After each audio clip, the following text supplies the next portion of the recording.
안녕하세요. 너무 반갑습니다. 오늘 특강을 맡은 성균관대학교 시제부입니다. 반갑습니다. 네, 온라인으로도 너무 반갑습니다, 여러분. 네, 지금부터 교보 인문학 석강 대상문화재단과 함께하는 오늘의 강의 그 첫 강의를 시작하도록 하겠습니다. 오늘 제가 준비한 이야기는요, 이 요새 혁명 시대라 그러죠. 무서워요. 4차 산업혁명, 또 디지털 문명에 대해서만 이런 이야기를 합니다. 그리고 코로나가 왔더니 이게 더 심각해졌다고, 이제는 그게 뉴노멀이래요. 여러분, 뉴노멀이 얼마나 무서운 거냐면요, 나는 세상에 이런 게 표준이라고 알고 있어. 인간은 이래야 돼. 근데 그게 표준이 바뀐답니다. 뉴노멀의 의미가 그런 거예요. 야, 이러면 진짜 생각할 게 너무나 많으시죠? 제가 오늘은 그래서 강의가 3개인 만큼 3개의 꼭지를 뽑아왔습니다. 네. 우리가 마음속에서 이 새로운 문명에 따라 바꿔야 할 3가지. 그게 뭔지 그 이야기 속으로 같이 들어가 보시겠습니다. 이 디지털 트랜스포메이션, 불리우는 이 혁명은요, 인류가 삶의 공간을 디지털로 싹 옮겨간 그걸 의미합니다. 많은 분들이 4차 산업혁명 그러면 인공지능, 알파고 이렇게 생각나시죠? 아, 그래서 인공지능, 로봇, 자율주행차가 앞으로 미래를 전부 바꾼다. 인정. 근데 솔직히 그게 언제 전부 그렇게 바뀔지는 아직 잘 모르겠어요. 그럼 저 엔지니어지만 자율주행차, 일론 머스크 말처럼 그렇게 금방 될까요? 쉽지 않습니다. 쉽지 않은 거 되게 많아요. 인공지능으로 모든 걸 다 바꿀 수 있을까? 그것도 꽤나 걸릴 거예요. 야, 그럼 나는 혁명은 아직 안 왔으니까 천천히 해도 되는 거야? 아니요. 그보다 더 다급한 혁명이 이미 우리 삶 속에 확 들어왔어요. 뭐가 달라진 거냐? 삶의 공간이 달라진 거예요. 삶의 방식이 달라진 거예요. 인류의 정의가 달라진 겁니다. 이건 소위 말해 문명의 교체라고 할 만한 그런 엄청난 일이 터진 거죠. 그래서 지금의 변화를 데이터로 봤더니 어떤 현상이 일어났나? 인류 이름이 바뀐 거예요. 여러분, 그게 호모 사피엔스입니다. 우리 현생 인류의 이름이 호모 사피엔스인 건 다 아시죠? 네, 그게 생물학적인 학명이에요. 학술명. 그래서 유발 하라리가 사피엔스라는 책도 썼죠. 요 호모 사피엔스의 사피엔스는 바로 호모 사피엔스의 약자라고 보시면 돼요. 뜻은 라틴어로 되게 슬기롭다는 뜻이에요. 되게 이름 좋잖아요. 슬기야, 슬기. 근데 호모 종족 중에 네안데르탈, 에렉투스, 크로마뇽 되게 많은데요, 이렇게 이름을 좋은 이름을 붙여준 거 우리밖에 없어요. 우리가 이름을 줬으니까 우리한테 좋은 거 준 건가? 약간 치사하다는 생각도 들어서 진화론 하시는 최지선 교수님한테 질문을 드려봤어요. 왜 우리만 이름이 좋아요? 이제 이유가 있더라고요. 명백한 과학자들이니까 이유가 있어. 여러분, 호모 종족 중에 살아남은 거 우리밖에 없어요. 다 멸종됐어요. 지금까지 발견된 호모 종족이 지구상에는 약 25종 정도가 있다고 했는데 24종은 멸종, 우리만 살아남았어요. 그 뜻은 뭐냐면, 왜 슬기로운 이름을 붙였냐? 생물학에서는 생존과 번성밖에는 관심이 없습니다. 그런 관점에서 보면 그 많은 호모 종족 중에 우리만 어떤 변화가 오고 어떤 문제가 발생하고 어떤 상황이 벌어져도 막 빙하기가 오고 지진이 일어나고 전염병이 창궐을 해도 우리는 멸종당하지 않고 우리는 항상 잘 적응해서 살아남았다. 이게 사피엔스의 이름의 뜻이라는 거죠. 그럼 왜 호모 사피엔스가 신인류냐? 여러분, 지금 선진국 기준 스마트폰 사용자가 전 인류의 몇 프로일까요? 2018년 미국의 퓨 리서치 센터에서 조사했을 때 27개 선진국을 알아봤더니 무려 78%. 이제 80% 넘었어요. 대한민국은 몇 프로일까요? 압도적인 세계 1위. 이제 98% 정도 된다고 합니다. 2018년 조사에서 1등이 우리나라인데 94%, 2등이 이스라엘 88%. 보통 나머지는 다 80%. 특이한 게 일본이 59%, 중국이 59%.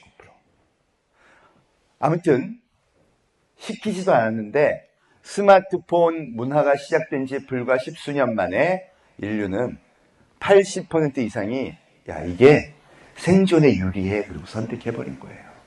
우리는 그냥 생활하고 경험하다 보면 이게 더 생존에 유리한데? 그럼 선택하는데 폰을 든 문명을 선택한 겁니다. 포노는 라틴어로 스마트폰을 의미합니다. 그리고 이들이 이제 누가 뭐래도 지구 표준 인류예요. 여러분이 만약 익숙하지 않다면요. 하나도 창피하거나 문제될 건 없어요. 다만 표준 인류의 삶에서는 불편할 수 있을 거라는 겁니다. 안타깝지만 이게 현실입니다. 2021년 4월 12일 기준 세계 10대 기업이에요. 1, 2, 3, 4, 5, 6, 7, 8 8개가 오로지 포노 사피엔스들만 대상으로 하는 기업이 차지합니다. 특히 1, 2, 3, 4, 5위 보세요. 유명한 기업들이죠. 애플, MS, 아마존, 구글, 페이스북. 저는 이 5대 기업을요. 포노 사피엔스 디지털 문명을 창조하고 이끄는 기업들이라고 이야기합니다. 원래 그래왔어요. 완전히 새로운 문명, 인류의 생활 공간을 만들어낸 기업들이죠. 또 애플은 뭐라고 부르냐? 애플과 삼성을 저는 인공장기 회사라고 부릅니다. 스마트폰은 인공장기예요. 간 밑에 쓸개 밑에 스마트폰. 왜 이렇게까지 얘기하느냐? 이제 보시면 알아요. 이 8개 기업의 시가총액 합계가요. 1경 1640조. 5등까지는 알겠는데 그럼 6등은 누구야? 아시아의 넘버원 텐센트. 여러분 텐센트는 위챗이라는 메신저 앱, 그러니까 우리로 치면 카카오예요. 실제 카톡을 그대로 베껴서 처음에 위챗을 만들었거든요. 그게 아시아 넘버원. 중국에 또 하나가 있네요. 파리의 알리바바. 마윈이 만든 쇼핑몰 기업. 중국은 제조국가 아니야? 아니에요. 공산당이 딱 정했어. 중국의 문명 표준은 디지털이야. 그리고 아시아의 최강 기업을 2개나 갖게 되었습니다. 일본이 없어. 일본이 여기 있죠. 도요타 284조. 여러분 도요타의 시가총액은 일본의 1등입니다. 그런데 심지어 한국 삼성전자의 절반밖에 안 돼요. 유럽은요. 유럽도 없어요. 안타깝지만 미래 기대치는 이제 유럽과 일본은 떠났습니다. 여러분 주식 투자하시죠? 어느 주식 사고 싶으세요? 세상 사람들이 사고 싶은 주식은 딱 하나예요. 앞으로 확실히 오를 것 같은 거. 네. 그럼 생각해 보세요. 이게 1, 2, 3, 4, 5, 6, 7, 8이 전 세계 투자 자본, 전 세계 청년 투자들이 앞으로 제대로 오를 것 같아. 그리고 선택한 기업들이에요. 제가 이 강의를 준비한 이유가 뭔지 아세요? 개개인의 마음에 미래 기대치를 키워주고 싶어요. 그걸 심어주고 싶어. 그러려면 어디서 배워야 돼요? 전 세계 투자 자본이 전 세계 모든 개인들이 앞으로 쟤네가 잘 될 것 같아 선택했어. 거기서 배우자는 거. 거기서 바꿔야 할 것들을 우리가 찾아갖고 그 마음하고 일치시키자는 겁니다. 나쁜 거면 제가 이렇게 소개하려고 안 하겠죠. 괜찮아요. 지금의 자본주의 경제보다 훨씬 매력적이에요. 그래서 거기서 그걸 뽑아서 여기 있는 이 모든 분들과 함께 나누어 보려고 하는 겁니다. 최근에 재밌는 기업이 하나 꼈네요. 테슬라. 별명이 뭐죠? 제2의 애플, 움직이는 아이폰이에요. CEO는 어떤 사람이에요? 기존 관점 소음 미친 사람이에요. 그죠? 맨날 나 비트코인 샀다 팔았다 그거 갖고 놀고, 사람들은 뭐 클럽하우스나 SNS만 만들고 방 만들어서 거기서 놀고, 거기다가 테슬라는 앱을 다운 안 받으면 살 수도 없게 해놨어요. 포노 사피엔스 아니면 사람 취급도 안 한다는 뜻이에요. 거기다가 한 달에 한 번 소프트웨어 업그레이드 하지. 이러면서 소위 포노 사피엔스 디지털 문명의 아이콘과 같은 그런 인물이 테슬라의 CEO 일론 머스크입니다. 그리고는 저렇게까지 올라갔어. 그 전까지는 도요타가 세계 1위였는데, 작년에 도요타가 900만 대가 넘는 차를 팔았는데 테슬라 꼴랑 50만 대 팔았어요. 그런데 왜 미래 기대치는 저기가 높죠? 생각해보면 이 모든 것의 맥락이 어디로 가고 있느냐? 미래의 소비자들을 사로잡을 기업이 어딜까에 초점이 맞춰지는 거예요. 그죠? 그럼 앞으로 아이들을 키우고 인재를 키우려면요. 미래의 새로운 표준에 맞는 사람들이 필요하다는 겁니다. 나의 미래 가치를 키우려면요. 이 새로운 표준에서 배워보자는 거죠. 실제로 어마어마한 변화가 이미 현실이 됐습니다. 택시, 호텔, 금융, 방송, 유통. 우리가 매일 일상에서 경험하는 모든 표준이 이미 바뀌었어요. 네. 택시, 어제자 기준으로 볼까요? 정류소에서 손을 들고 택시하고 탄 사람하고 폰으로 불러서 우버 같은 서비스로 탄 사람 누가 많을까요? 심지어 우리나라, 일본, 이탈리아, 스페인, 독일 이 5개 국가는 규제를 못하게 하고 있어. 그럼에도 불구하고 전 세계는 바뀌었어요. 야, 그럼 우버가 되게 오래전에 나왔나 보다. 2010년이 첫 서비스였어요. 그리고 끝났어요. 시키지도 않았는데 인류가 샥 옮겨간 거죠. 호텔은요, 에어비앤비 2008년 등장. 금융은요, 모바일 뱅킹 우리나라 70%가 훨씬 넘었어요. 금융의 표준이 바뀐 거죠. 방송, 유튜브, 넷플릭스 합하면 우리나라 61%. 여러분 2019년에 우리나라 모든 세대별로 나눠서 설문조사를 했어요. 저녁 7시 중에 어떤 거 보세요? 그랬더니 56.7%가 유튜브요. TV는 28%밖에 안 돼요. 그럼 우리가 앞으로 국민을 만나는 표준 커뮤니케이션의 수단은 뭐라고요? 유튜브 플랫폼이에요. TV는 그럼 TV가 표준이잖아. KBS 시청률 되는데 그건 소수자 보호 프로그램. 50대 이상을 위한. 이게 맞아요. 안타깝지만 그게 데이터가 말하는 혁명의 민낯입니다. 유통은요. 코로나 이후로는 더욱 급격히 디지털 온라인으로 가죠. 막을 수가 없어요. 그럼 모든 일자리는 여기서 생기는 거예요. 지금 청년들에게서 제일 가고 싶어하는 회사 카카오, 네이버, 미래가 기대되는 회사로 주가도 막 올라가죠. 그럼 뱀이 4조 8천억의 독일계 기업에 매각된 거였습니다. 야, 아시아나그룹 일주일도 안 산다는데 거기서 끝난 게 아니고요. 이걸 인수한 딜리버리 히어로즈의 주식 가격이 코로나 때문에 3배가 올랐어요. 배달의 민족은 15조 기업이에요. 만약에 있다고 치면. 야, 그런 가치를 만들어내는 사람들은 누구죠? 디지털 플랫폼을 설계하고 만들고 그거에 새로운 걸 도전하고 이런 사람들이 앞으로 필요로 한 인재라는 거예요. 현대자동차도 마찬가지예요. 이것만큼 제조기업 없잖아. 그죠? 근데 공식적으로 발표를 해요. 앞으로 R&D의 3분의 1은 모빌리티 서비스, 자동차의 자율주행 이런 소프트웨어와 관련된 데 다 투자합니다. 이미 하고 있고요.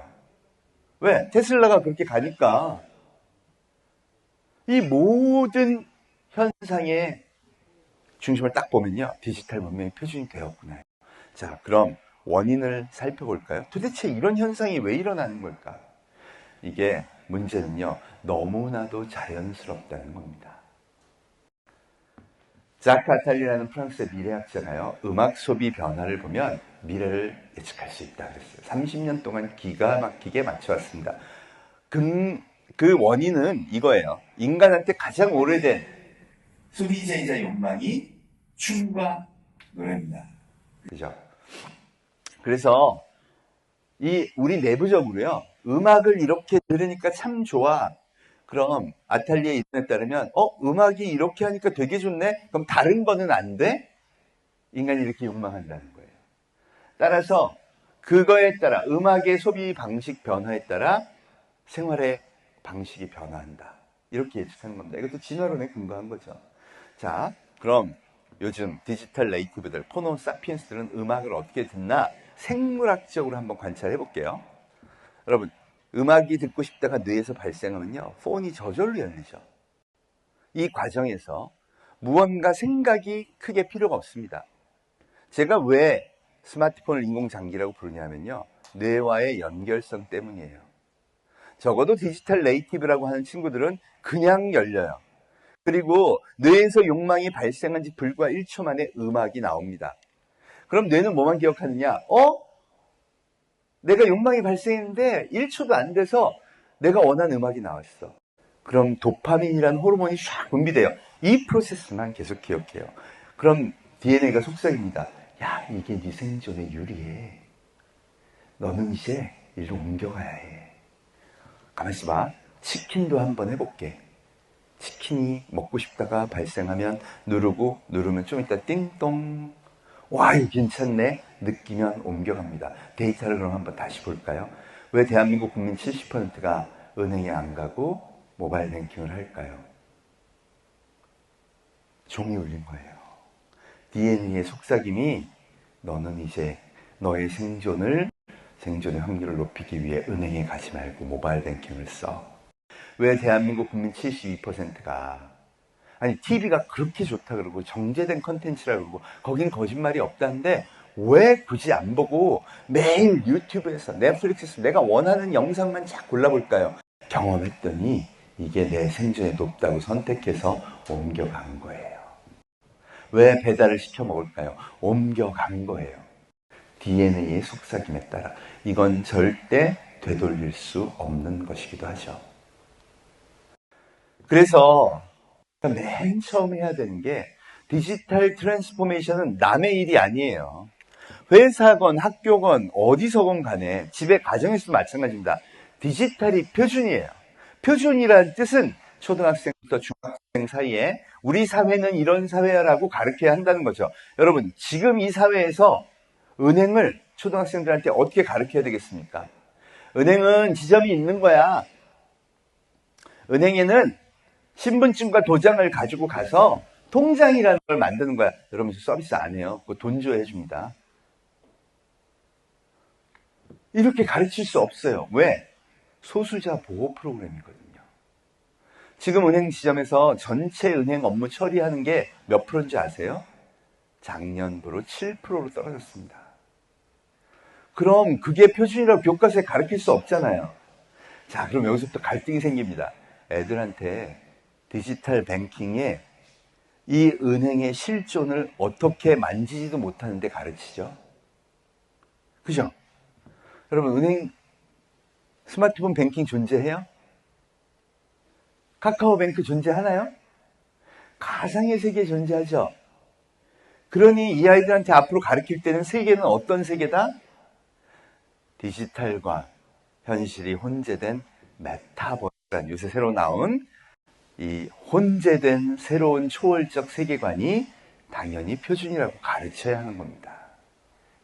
와, 이제 막 헷갈리기 시작하죠?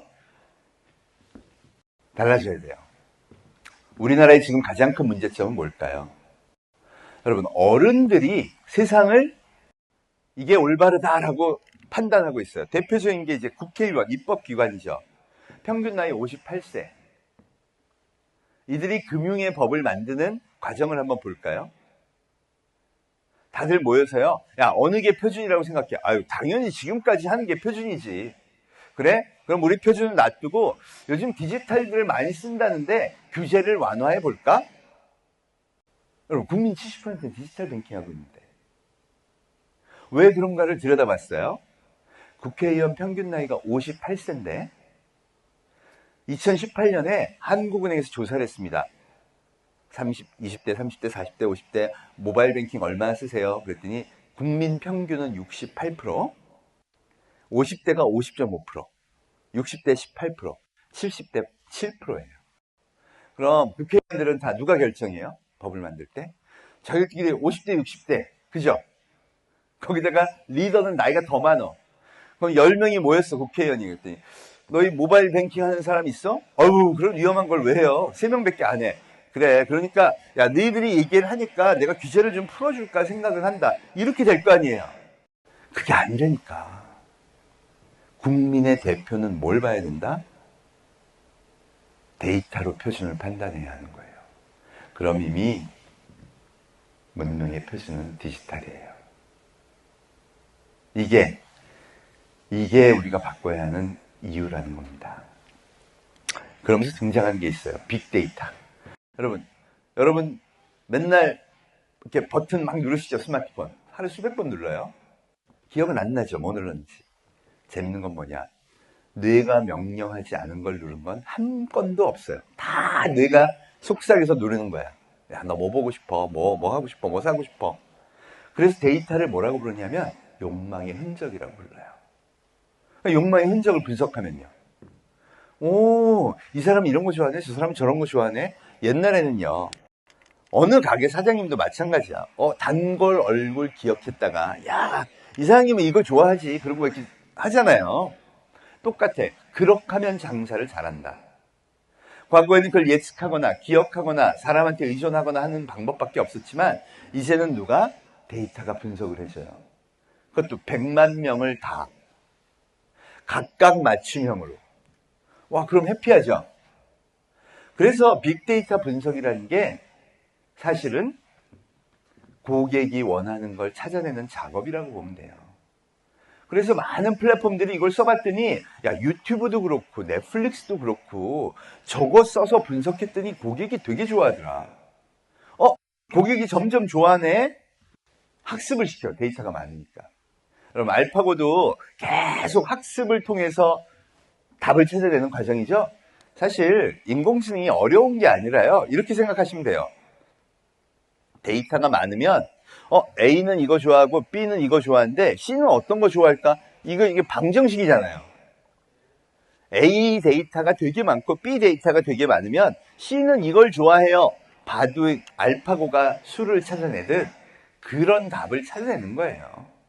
근데 그게 잘 맞더라. 고객 만족도가 올라가더라 하는 게 입증이 된 거죠. 그래서 이 세 가지가 소위 인류의 새로운 삶의 방식, 교육의 방식, 비즈니스의 방식, 거의 모든 것을 구성하는데 근간이 되는 겁니다. 그럼 이제 아이들 교육을 한번 생각해 볼까요? 아이들 교육은 어디서 이루어진다? 우리 어쩔 수 없이 디지털 이번에 갔죠. 코로나 때문에 학교에 못 보내. 야, 그럼 디지털에서 이렇게 되는데 애들이 그 디지털에서 듣고 싶은 것만 들어봐 그랬더니 막 찍어. 그럼 애들이 관심 있어 하는 거랑 너 이들 시험 볼 테니까 문제 풀어봐. 문제를 다 풀었어요. 못 푸는 애, 잘 푸는 애 다 있겠죠. 그럼 AI가 판단을 해. 얘는 수학에 초등학교 2학년 레벨을 넘어갔네. 그럼 초등학교 2학년 레벨보다 더 좋은 걸 가르쳐야겠다. 얘는 아직 안 되네. 그럼 얘는 조금 더 이해를 더 충실히 시키고 그 다음 단계를 가야겠다. 이걸 누가 정해주냐? AI가 정해줄 수 있는 거예요. 그럼 이런 것들이, 이런 툴들이, 이런 도구들이 인류의 혁명적 삶을 설계하는데 굉장히 중요한 역할을 하겠죠. 그래서 이거를 전공한 사람들이 지금 엄청나게 각광을 받는 거예요. 그래서 뭐라 그러냐? 우리나라의 교육부에서 운영하는 디지털 교육위원회 이런 것들이 있습니다. 네. 거기서 디지털 교육 시대를 열어야 된다. 이런 얘기가 저뿐 아니라 당연히 많은 분들이 이야기하고 있어요. 그렇게 바꿔줘야 됩니다. 교육뿐일까요? 모든 기업의 코로나 이후에 가장 큰 고민은요. 디지털 대전환이에요. 그럼 이건 지상과제입니다. 모든 사람들이 다 이해하자. 이걸 많이 이해할수록 나의 역량도, 나의 미래 기대치도 올라가고 미래에 대한 비전도 올라가는 겁니다. 그래서 오늘 제가 여러분한테 이 뉴노멀, 새로운 표준 시대에 전하고 싶은 첫 번째 메시지는 이거예요. 인류는 디지털 플랫폼으로 이미 이동했어요. 그러니 나의 마음도 글로 가자는 겁니다. 여러분, 이게 쉬운 일이 아니에요. 나는 지금까지 오프라인이 표준이라고 그렇게 생각하고 살아왔잖아요. 그죠? 근데 이걸 어느 날 바꾸래. 이게 더 낫대. 절대로 그런 거에 대해서 사람들이 원래 동의를 잘 하지 않습니다. 왜 그런지 아세요? 방어기제. 내가 살아온 게 옳지, 뭔 이게 옳아. 더군다나 이거 보니까 허점이 되게 많아. 여러분, 스마트폰 들고 애들이 다 뭐 해요? 맨날 유튜브만 보고 있고, 맨날 게임에 중독되고, 이거 이래가 사람 되겠느냐? 앞으로 어떻게 될 거야? 부작용만 계속 보면 절대로 이동하라고 말하고 싶지 않죠. 그래서 우리나라 어른들이요, 애들 스마트폰만 보면 화가 나고, 야단치고, 못하게 하고, 저거를 못하게 해야 우리 애가 성공하는데 이렇게 생각하는 거예요. 그럼 제가 오늘 하는 얘기는요, 이거 잘못된 거 아닌가요? 여러분, 그런데 이 문명이 그게 기존의 문명에 비해서 격이 떨어지는 거라면 이상한 게 있어요. 세계적인 플랫폼 기업들, 거기 다 그렇게 살고 기획하고 이런 사람들 맞죠? 어려서부터 SNS 기반으로 열심히 학습하고 유튜브에서 공부하고 이런 애들 맞죠? 네, 맞습니다. 대표적인 인물이요, 여러분, 비탈릭 부테린이라는 친구가 있습니다. 이 친구는 이더리움이라는 세계 넘버2의 암호화폐를 개발한 친구예요. 15살 중3 때 암호화폐 관련 첫 논문을 썼어요. 사람들이 너무 놀랐어. 야, 네가 이걸 어떻게 썼어? 그랬더니, 제가 수학을 좋아해서요, MIT 스탠포드 교수님 수학 과목을 다 듣고 있었는데 과학 올림피아드 나가려고. 그런데 제가 블록체인에 관련된 거, 비트코인의 오픈소스 보니까 너무 재밌더라고요.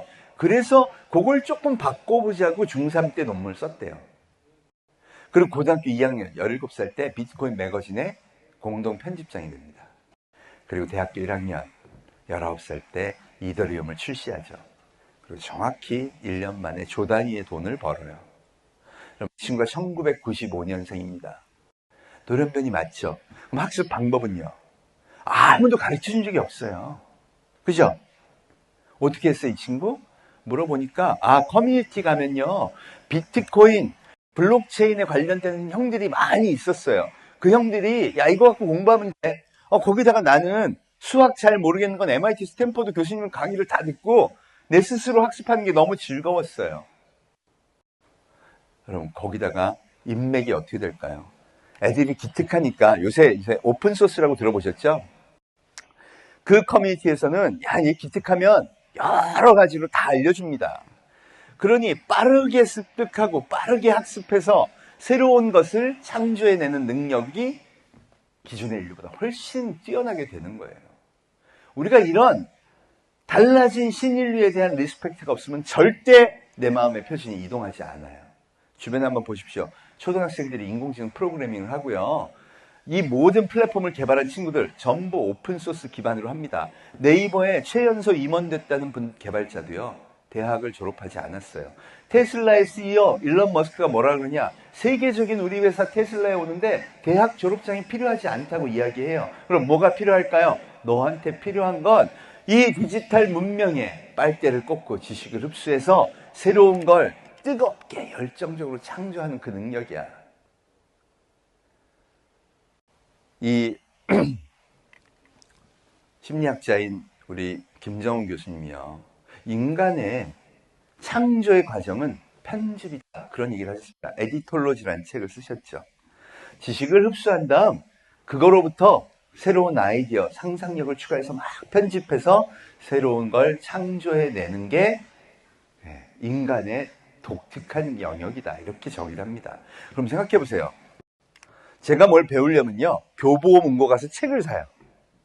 아니면 학원에 등록을 해. 이게 에듀케이션의 시대의 산물입니다. 애들은요, 유튜브를 보고요, 커뮤니티에 가입해서 거기서부터 지식을 그냥 순식간에 빨아들이고 실시간으로 붙어서 합니다. 그러면서 거대한 지성의 집단을 만들어가요. 그리고 그들이 이 플랫폼 사회를 구축하고 만들어가는 겁니다. 최근에 뜬 우버, 에어비앤비, 배달의 민족, 쿠팡, 이런 모든 기업들의 그걸 이끌고 가는 사람들의 지적인 영역이 어디에 가 있나를 한번 보십시오. 그 표준이 세계를 압도하게 된 이유가 기존 사피엔스보다 훨씬 더 강력하고 훨씬 더 빠르고 훨씬 더 우월하기 때문입니다. 오늘 제가 마음을 옮기자고 한 이유, 새로운 눈으로 새로운 인류를 바라보는 힘을 키우자는 뜻도 담고 있습니다, 여러분. 부작용 많아요. 걱정할 일도 많습니다. 그렇지만 여기에는 무시할 수 없는 엄청난 혁신의 힘이 있다고 이미 검증이 다 끝났어요, 지난 10년간. 우리가 해야 될 일은 뭐냐? 슬기로움. 사피엔스가 뭐라고요? 부작용을 최소화하고 엄청난 슬기로움을 창조해낸다. 이게 인류의 역사이기도 했습니다. 새로운 문명 표준을 마음에 심고요. 첫 단추를 잘 꿰었으면 합니다. 이것으로 1강을 마치고요. 다음 2강 시간에 뵙도록 하겠습니다. 감사합니다.